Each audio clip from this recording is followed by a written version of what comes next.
여러분 한 주간 평안하셨습니까? 오늘 시편 산책, 오늘은 시편 99편을 봅니다. 전체가 9절로 되어 있습니다. 여호와께서 통치하시니 만민이 떨 것이요 여호와께서 그룹 사이에 좌정하시니 땅이 요동할 것이로다.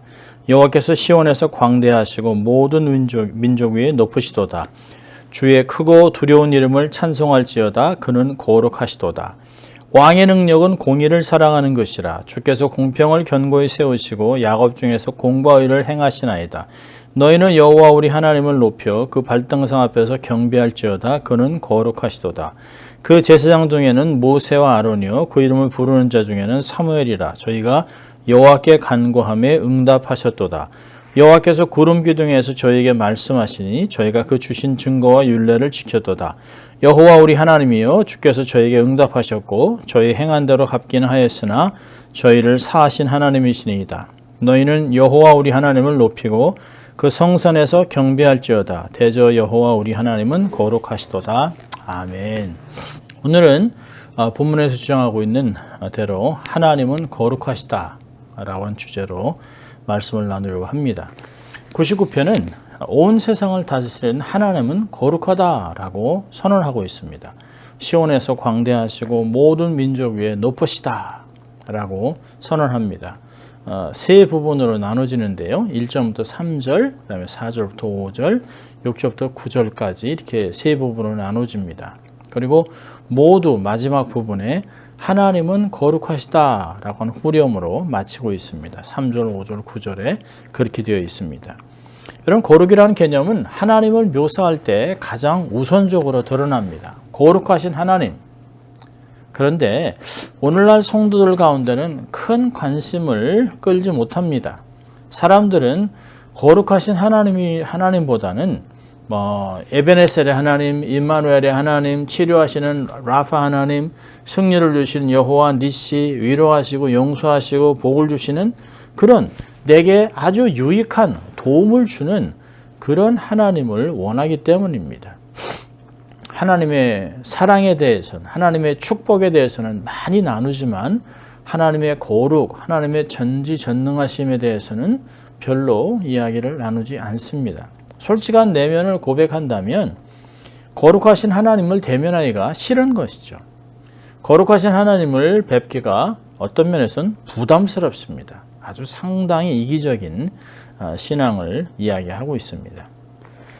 근데 사실은 중요한 것은 우리가 원하든 원치 않든 인정하든 인정하지 않든 하나님은 거룩하시다는 것이에요. 하나님의 거룩함을 부인하면서 사회는 급속도로 타락하고 부도덕해졌습니다. 도덕과 상식의 자리에 천박함과 스캔들, 무절제, 쾌락 등이 대처하면서 사회는 상식이 통하지 않게 되었습니다. 더 이상 상식이 통하지 않습니다. 도덕과 윤리를 이야기하면서 마치 그런 이야기를 하면 거룩을 얘기하고 도덕을 얘기하고 윤리를 얘기하면 마치 아주 고리타분한 꼰대, 꼴통을 취급합니다. 노인네 취급을 하죠.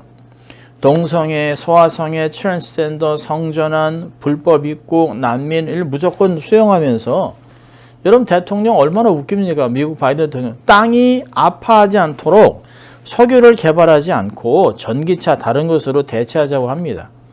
그래놓고 경제가 무너지니까 슬쩍 석유를 시추하고 다시 빼내고 있습니다. 위험할 때 비상으로 비축해놓은 석유는 이미 다 썼습니다. 얼마나 이중인격자입니까? 그 바이든 대통령의 아들은 얼마나 타락했습니까? 성, 마약, 모든 걸로 찌들어 있습니다. 아주 이중인격자죠. 나라가 더 이상 정상으로 돌아가지 않습니다. 상식이 통하지 않습니다. 거짓. 이제는 더 이상 미디어도 믿을 수가 없습니다. 뉴스, 공적인 방송들은 전부 거짓말을 합니다. 자기들이 필요한 얘기만 합니다. 이익이 되는 얘기만 합니다. 절대적인 하나님의 거룩을 부인하면 세상의 도덕과 세계관은 소멸하게 되어 있습니다. 그것을 우리가 지금 경험하고 있는 것이에요. 여러분, 초월적인 하나님의 거룩을 1절부터 3절까지 이야기하는데요. 언약의 하나님께서 그 그룹 사이에 자정하면서 당신의 율법을 따라 통치하시기 때문에 그의 거룩함을 찬양하라는 내용입니다. 여호와께서 다스리시니 아도나이 말락이라고 하는 그 문구는 하나님이 절대 왕권에 대한 것을 묘사하고 있습니다. 그러니까 뭐 93편, 96편, 97편에서도 계속 사용됐던 편입니다. 그러므로 만민이 그분 앞에서 하나님 앞에서 떨고 사실 진동하는 것은 당연한 거죠. 하나님은 절대 왕권에 대한 반응은 두려움과 떨림과 사실은 경외함입니다. 그래서 시인은 3절에 이 부분을 마치면서 주의 크고 두려운 이름을 찬송할지니 왜냐하면 그는 거룩하심이다 라고 얘기하고 있어요.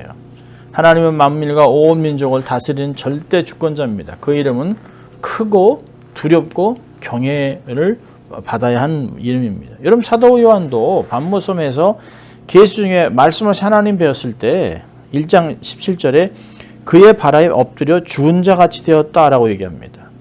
베드로가 갈릴리 호수에서 주님을 만나고 그의 신성을 살짝 보고 경험했는데 예수님의 무릎 앞에 엎드려 주여 나를 떠나소서 나는 죄인입니다 라고 누가복음 5장 8절에 반응했습니다. 이사야는 성전에서 하나님의 거룩함을 본 순간 이렇게 고백합니다. 화로다 나는 망하게 되었도다. 나의 입술이 부정한 사람이요 나는 입술이 부정한 백성 중에 거주하면서 만군의 여호와신 왕을 배웠음이라. 이사야 6장 5절 얘기합니다. 모세도 내가 심히 두렵고 떨립니다 라고 말했던 것을 우리가 볼 수 있습니다. 하나님의 거룩하심에 대한 우리의 감각이 살아난다면 우리는 예배 가운데 다시 살아나는 리바이벌, 부흥을 경험하게 될 것입니다.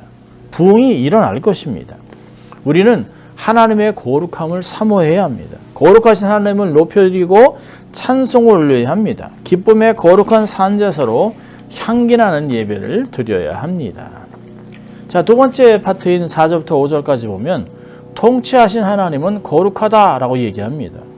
거룩하신 하나님의 통치는 의롭다고 얘기합니다. 그래서 4절은 능력 있는 왕은 정의를 사랑하느니라 라고 이야기합니다. 사실 이 말을 직역하면 왕의 능력은 정의를 사랑하느니라. 즉 하나님의 전능하신 능력은 하나님이 사랑하는 정의를 시행하고 세우는 일에 동원되는 능력이라고 얘기하고 있습니다. 하나님의 권세는 온 세상에 공평을 세우고 공과 의를 행하신다라고 4절에 이야기합니다. 그래서 모두가 다 하나님의 발등상 앞에 와서 경배하라고 명령합니다. 그리고 또 후렴으로 그는 거룩하다라고 다시 한번 선언하고 우리들에게 리마인드 시켜줍니다. 여러분 세상의 권력은 공인하지 못해요. 세상에서 역사가들이 했던 말이 있잖아요. 절대 권력은 절대 부패한다. 원래 이 말은 권력은 부패하는 경향이 있으며 절대 권력은 절대적으로 부패한다. Power tends to corrupt and absolute power corrupts absolutely. 그런 말입니다. 이 말은 역사에서 언제나 증명이 됐어요. 세상 권력자들은 자기들의 손에 있는 권력을 갖고 자기의 야망을 이루면서 경쟁자를 짓밟고 결국엔 죽이기까지 하고 온갖 이권을 가로챕니다. 여러분 한국이나 미국을 보세요. 권력자들 하는 짓들을 보십시오. 사기꾼의 거짓말장이 깡패, 어떤 면에서는 깡패 두목 같은 사람이 야당 대표입니다. 자식 그 비리, 대학 입시 비리로 거짓말하고 사기친 사람이 지금 재판을 받고 있는 자가 국회의원이 됩니다. 이들을 뽑아준 국민들의 수준은 사실 볼 것도 없는 것이에요. 필요도 없는 것이에요. 누구를 탓하겠습니까? 부정선거로 민주주의에 꽂힌 선거가 무력화됐습니다. 온갖 더러운 이권에 개입해서 대통령이 은퇴하면 수억 불의 재산가 됐습니다. 부시가 그랬습니다. 클린턴이 그랬습니다. 오바마가 그랬습니다. 바이든 보십시오. 썩었습니다. 여러분 가만히 있는 남의 나라를 왜 폭격을 합니까? 남의 나라 지도자를 왜 가서 죽입니까?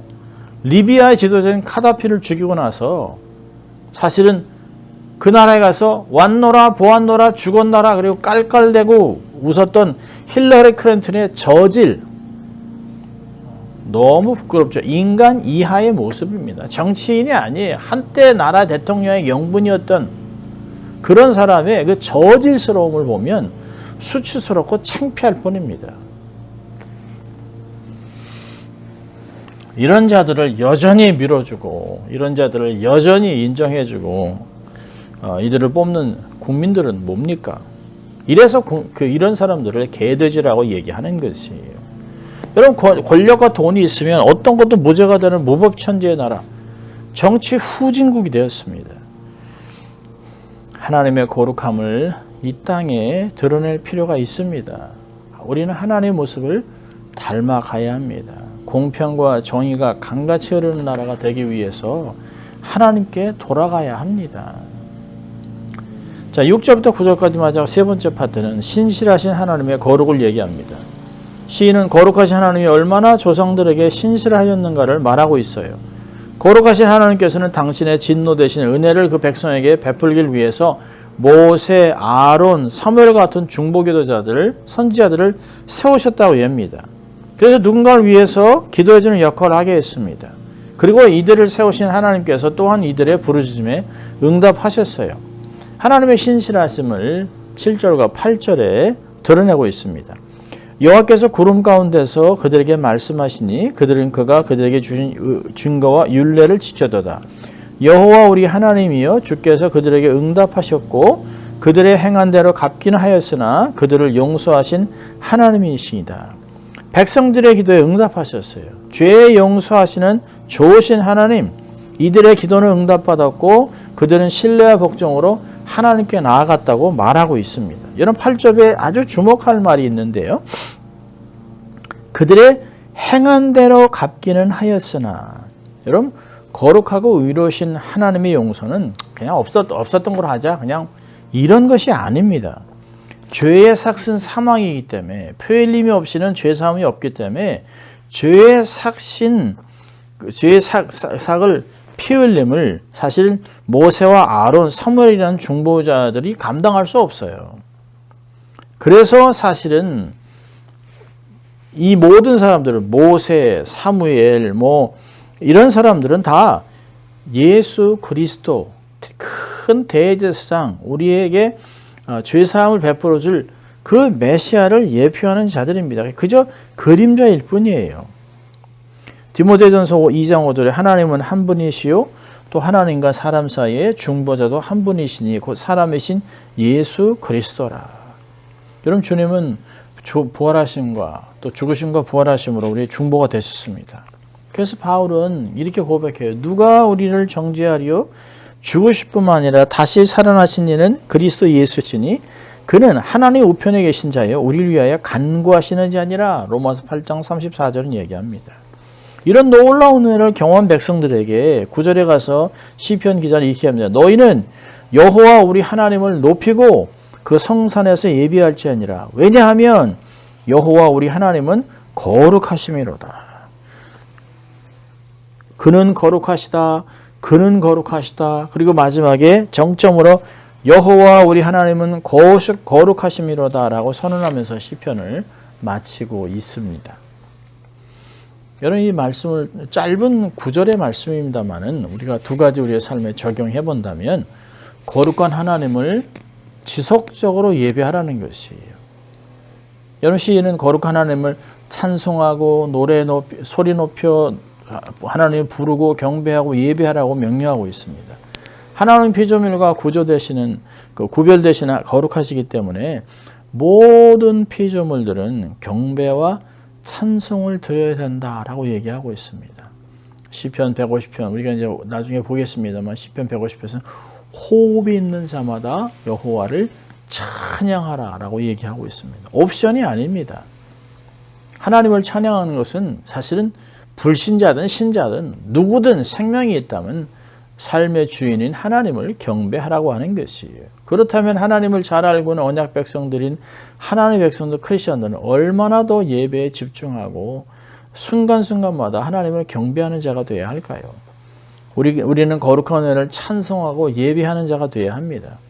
바울은 우리의 구성 목적이 하나님의 영광을 찬송하게 하려 함이라 라고 에베소 1장에서 사실 3절부터 14절까지 세 번이나 반복하고 있습니다. 하나님 우리를 구속하신 이유는 우리가 하나님을 찬송하고 하나님의 영광을 드러내기 위함이라고 얘기하고 있습니다. 사실 이사야 선지자도 얘기했어요. 이사야 43장 7절에 내 이름으로 불려지는 모든 자고 내가 내 영광을 위하여 창조한 자를 오게 하라. 그를 내가 지었고 내가 그를 만들었느니라. 여러분, 우리가 찬양하지 않으면 돌돌이 찬양할 것이에요. 예수님이 예루살렘 입성할 때 바리새인 이런 사람들이 시끄럽다고 좀 조용히 시키라고 하니까 너희들이 찬양하지 않으면 돌들이 찬양할 것이라 얘기하고 있습니다. 무생물이 하나님을 찬양하게 하지 마십시오. 살아있는 우리, 하나님의 모습을 갖고 있는, 형상을 갖고 있는 우리가 하나님을 높여드리는 그런 삶이 되어야 합니다. 하나님의 자녀로 거룩하신 하나님을 마음껏 소리 높여 찬양해야 합니다. 자, 두 번째로는 하나님을 거룩한 하나님을 예배하면서 삶에서 하나님의 거룩함을 드러내야 합니다. 예배 열매는 뭘까요?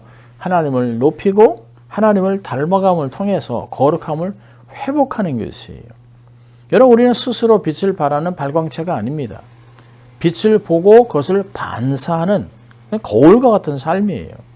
하나님을 계속 바라보아야 하나님을 경배하고 하나님을 바라보고 하나님을 닮아가는 가운데 그 빛을 받아서 그 빛을 세상에 드러내는, 비추는 그런 삶을 얘기하는 것이에요.